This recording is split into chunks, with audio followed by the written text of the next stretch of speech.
The words we are reading tonight from the Book of Allah, Book of God Almighty Allah, the verse number 258. But before we can go for the verse number 258, we will go back for the verse 256 and 257 yesterday, yung dalawang versikulo.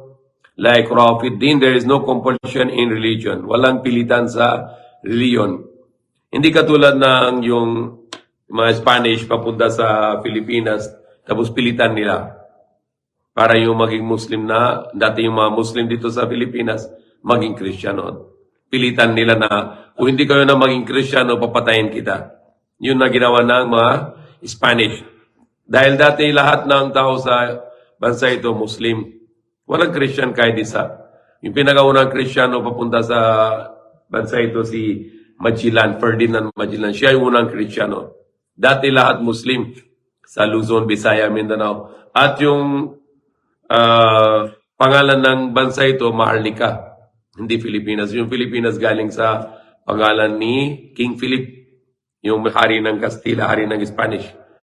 So yung pilitan sa Islam, paliwanag dito sa Quran, la ikraha fid din. Walang compulsion, walang pilitan sa reliyon, Islam. Okay, hindi pwede na sabihin sa isang tao, maging Muslim ka, kung hindi Muslim, papatayin kita. Hindi pwede sa Islam. Yan na ginawa ng mga Spanish na papunta dito sa Maharlika, bansa ito, Maharlika, hindi Pilipinas noon. Dahil yung Pilipinas galing kay King Philip, na yung nang decree niya na galing sa Spain, Las Islas Filipinas. Las Islas Filipinas, the island subjugated by King Philip. Yung island, yung mga island na sakop kay King Philip. So, yung na yun nang gagawin, yun na nangyari sa dito. Dati Muslim dahil maging Christian dahil sa pilitan. Sa Islam, walang pilitan. Kaya sabi nila, la ikraha fid din, no compulsion in religion. Walang pilitan sa religion ng Islam. And Allah said, katabayna rushdu min al-ghay, dahil yung sabi na Allah na surely it is very clear the guidance from the misguidance. Okay, yung paliwanag. The Islam is very clear that you worship one God and obey His commands. So it's very clear. Kahit sa Quran, hindi lang sa Quran, kahit sa Biblia, sa iba-ibang religion, Hindu, Buddhist, lahat ng mga libro na sabi, isa lang Diyos. And then, the only one religion yung nasumunod sa isang utos na isang Diyos, na paniniwala isang Diyos, asamba sa isang Diyos, Islam lamang. Okay? So, Islam totoo, very, very clear. And Allah said, فَمَا يَكْفُرْ بِالتَّاغُوتِ يُؤْمِنْ بِاللَّهِ فَقَدِ اسْتَمْسَكَ بِالْعُرْوَةِ الْوُثْقَى لَا انْفِصَامَ لَهَا وَاللَّهُ سَمِيعٌ عَلِيمٌ. Whoever disbelieve in Taghut. Sino yung gawa ng kufar sa mga Diyos-Diyusan. Okay? So walang problem kung sabi na kami kufar, okay. Yun na may viral na yun yung na isang sister. Okay lang, kami gawa ng kufar sa Taghut, yung mga Diyos-Diyusan. Okay, we disbelieve in idols. Kami na mag-kufar kay mga, hindi kami maniniwala. Kufar means, hindi maniniwala. Hindi na talaga totoo maniniwala. Hindi kami natuto na hindi kami naniniwala ng mga ribolto. Okay, yung mga Diyos-Diyusan. Kami maniniwala isa lang Diyos. Okay? Maniniwala kami, Jesus Christ, bilang tao, propeta, hindi Diyos, hindi anak ni Diyos. Okay? So that's also the one of the evidence here. Allah sabi na Allah, فَمَنْ يَكْفُرْ بِالتَّاغُوتِ. Sino man ginawa ng kufar sa Taghut. Yung Taghut, yung mga Diyos-Diyusan. Yung mga devil. Yung mga Diyos-Diyusan. وَيُؤْمِنْ بِاللَّهِ. And he believes in Allah. Then he grasps the most trustworthy handhold. Awag niya na malakas na yung ng bagay. With no break in it. Hindi pwede na sira yung withhold, yung awak niya na yung bagay na na paniniwala sa isang Diyos. Yan, malaking bagay. Wallahu Sami'un Alim, and Allah is hearing, knowledgeable. And then other words was very beautiful. Allahu waliyul ladina amanu. Allah is a friend or ally of those who believe. Allah yung kampi ng kaibigan ng mga tao na maniniwala sa isa lang Diyos, Allah. Yukhriju min az-zulumati ila an-nur. He bring them out from the darkness into light. na ligtas ng Allah sa kanila sa galing sa madilim sa papunta sa maliwanag. Walladhina kafaru awliyahum at-taghut, and those who are disbelievers in Allah, in one God, sila na yung kampi ng taghut, yung mga Diyos-Diyosan. Sila na kampi ng mga devils. Yukhrijun an-nur az-zulumat, they bring them out from the light into darkness. They bring them out from the light into darkness. Ulaika ashabun nar hum fiha khalidun. They are the people of the fire. They live therein forever. Sila na yung mga tao ng impyerno. Doon sila nakatira na walang hanggang sa kabilang buhay. The verse tonight is Alam tara ila alladhi haja Ibrahim fi rabbih an atahu Allahu al-mulka id qala Ibrahim rabbi alladhi yuhyi wa yumiitu qala ana uhyi wa umiit qala Ibrahim فإن الله يأتي بالشمس من المشرق فأتي بها من المغرب بهت الذي كفر والله لا يهدي القوم الظالمين. So this is one verse and it has a story. The story of Prophet Ibrahim alayhi salam. When he was captured and then because he was destroying the idols and he don't believe the idols and he speak against the idol worship.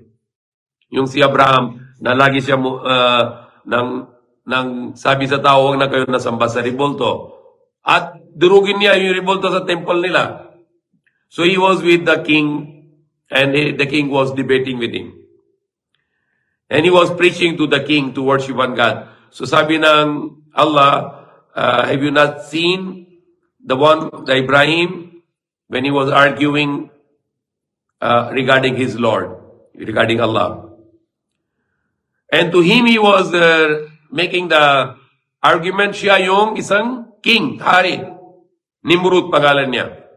Anatahul mulk. To whom Allah gave the kingdom. So, siya yung hari sa Babylon.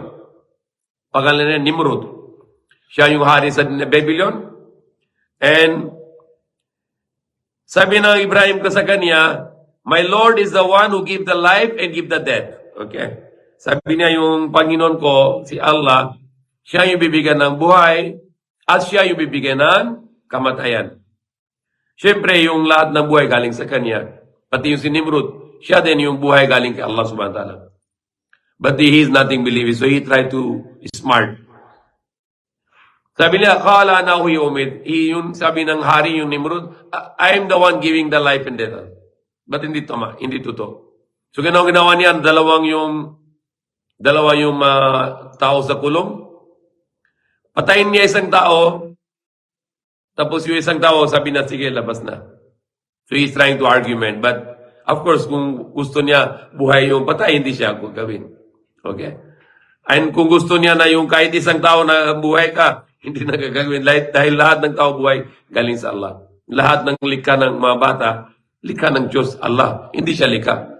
So hindi pwede siya bigyan ng buhay. At na yung matay na yun, hindi rin pwede balik si buhay also. So hindi yan tama. But Prophet Ibrahim, hindi siya na-argue.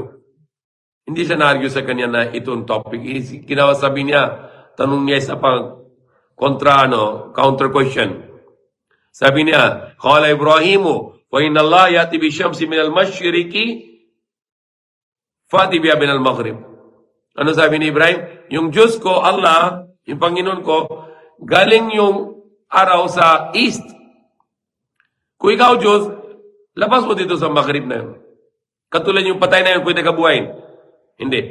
Allah can do. Ginawa niya yun katulad si panahon ni Isa, buhay ng Allah yung tao na hindi ginawa ng Jesus, ginawa ng Diyos, buhay na yung katulad si panahon ni Musa. Marami na mga propeta na may buhay na patay na buhay na. So yung sabi ni Ibrahim na kay hari, kay Nimrod, my Lord can bring out the sun from the east. Can you bring it from the west? Okay, galing dito, lubog na ako. Sige, try mo. Labas mo kung Diyos ka. So, ano sa nangyari? Fa'tibiha min al-maghrib, fabuhit alladhi kafar. So this believer was overwhelmed. Nahiya siya. Taka na siya nung pwede sagutin. Wala siya sagot. Talo na siya. Nasabi ni Ibrahim, for a while, my Lord, bring out the sun from the east, you can bring out from the west.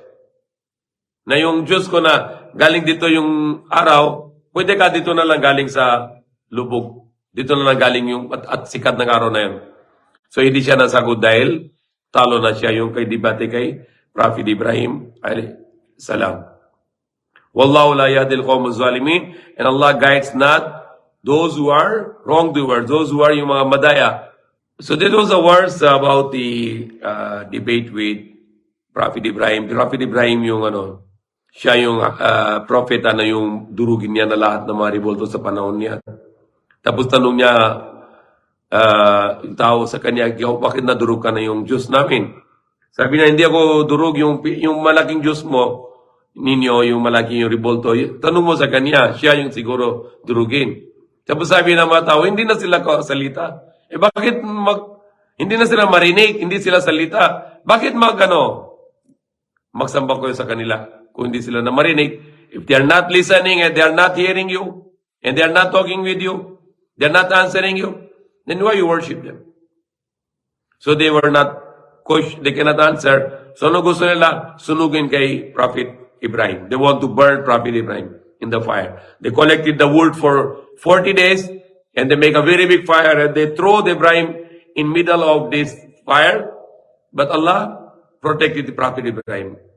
Sa Quran yan na yung salita ng Allah, sabi niya,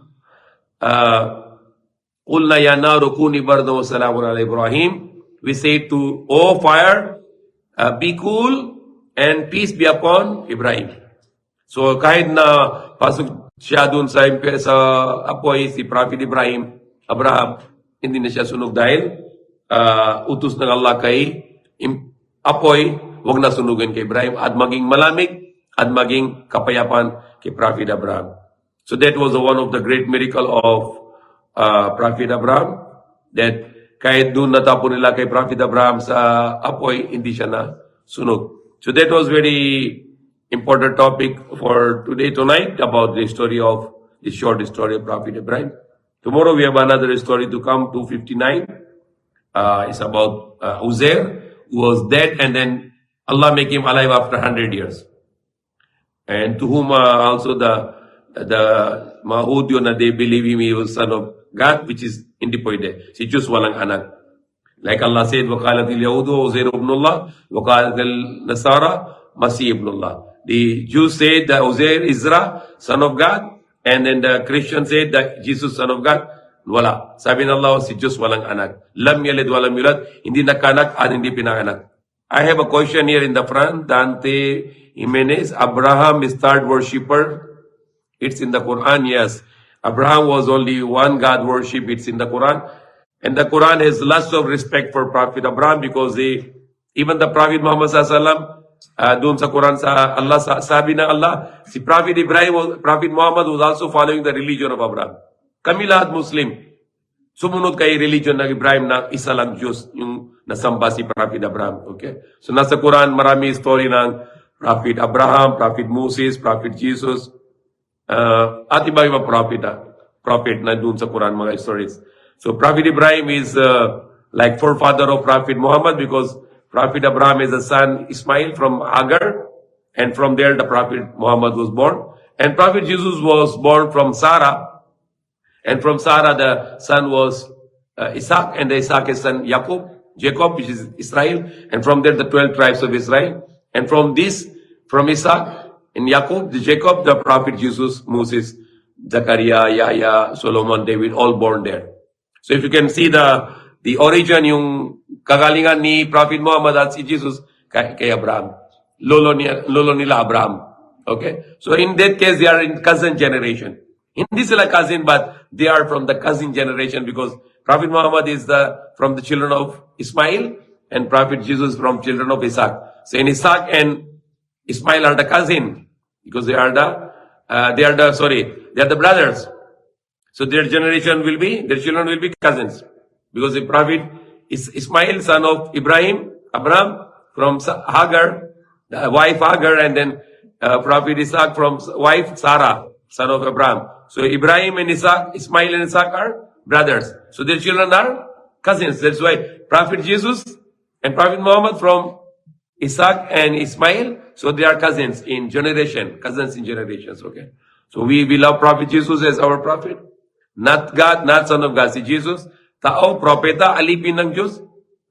Hindi anak ni Diyos, hindi Diyos. Si isa lang Diyos Allah, hindi siya Ama. At si Holy Spirit, siya ang isang anghel, pangalan niya Anghel Gabriel, siya ang papunta kay Maria katawan tao para bibigay ng utos ng Diyos, yung salita, bibigay siya doon sa tiyan ni Maria, buntis na siya sa utos ng Diyos. Kahit walang sperm, walang asawa, buntis siya. Yung egg cell niya, maging fertilized dahil sa utos ng Allah, dala ng Holy Spirit siya, isang anghel lamang, hindi Diyos. Okay? So Allah, only one God, infinite God, not like the Godfather of the Christian na matanda tapos may upo doon sa trono, sa upuan, tapos hawak na yung stick, hindi ganun. Hindi kami na Diyos na ganun. Si Allah, isa lang siya, wala siyang kailangan. Unlimited, infinite siya, hindi siya nagkanak, hindi siya pinanganak, at wala siyang anuman katulad, hindi siya parang langit, hindi siya parang lupa, hindi siya parang araw, hindi siya parang buwan, hindi siya parang tao. Wala siyang katulad. Unlimited, infinite. Yung malaking universe, kahit yung size ng universe, 146 billion light years, still in front of Allah, in front of God, is smaller than atom. Ang dakila ang Diyos. Unlimited siya, okay? So that's God we invite people to believe. I don't want to have a debatorian, but there is a lie here. We have a genealogy of Prophet Muhammad sallallahu alaihi wasallam until Prophet Ibrahim. We don't need to go for that genealogy. We have a genealogy until Prophet Muhammad, until Adam. We can give the genealogy. You can notice the names also. If you have anybody knows, we can also post on our website yung pangalan, yung Prophet Muhammad genealogy. Hindi hanggang say Prophet Ibrahim. We can give you until Prophet Adam. Inshallah, we can post it, all the names. All those names of the genealogy of the Prophet Muhammad sallallahu alaihi wasallam until Ismail, and then Ibrahim, and then until Prophet Adam. Inshallah.